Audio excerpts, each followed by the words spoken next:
God's speech is not like your speech. When you utter a word, the word seems outside of you. But there is nothing outside of God, and no place is empty of him. Even when God speaks and words become worlds, the absolute union of God and creation is unbroken, and hence God has not changed. As breath is veiled in sound, becoming word to a listener, so God's light is veiled in form, becoming creation to the created.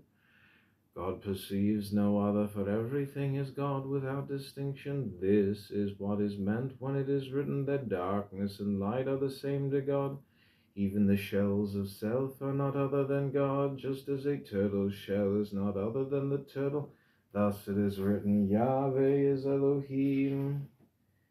Torah speaks as humans speak, giving the impression of duality. But there is no duality in God, and the one light animates all worlds, including even those mired in self and otherness.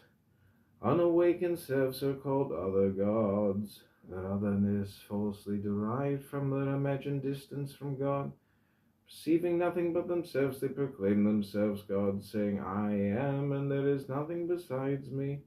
Thus arrogance is the heart of idolatry, but arrogance is rooted in delusion, for there is nothing but God. Torah and God are entirely one. Thus, when you are engaged in Torah, both through study and spiritual practice, you and God are one. Engaging in spiritual practice represents God's innermost will, and the practices are called the organs of the King. When you engage in such practice, you become an organ of divine will. Thus, when your hand distributes funds to the poor, it becomes the hand of God and the vehicle of godliness. Study of Torah arouses great awe arouses sublime wisdom, and sublime wisdom reveals your unity with God. As our sages said, if there is no wisdom, there is no awe.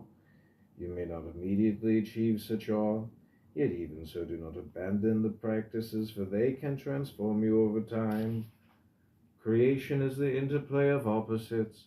The highest realm of godliness is balanced by the other side of selfishness, and just as the first reveals unity, the latter reveals diversity. Do not mistake opposites for enemies. The self is not in rebellion against God, but actually serves God. Just as Balaam says, I cannot violate the word of God, so the self cannot violate the will of God. Yet human ignorance can be so great as to allow for the illusion of rebellion against God, rooted in the folly of separation from God. This is why our sages say no one commits any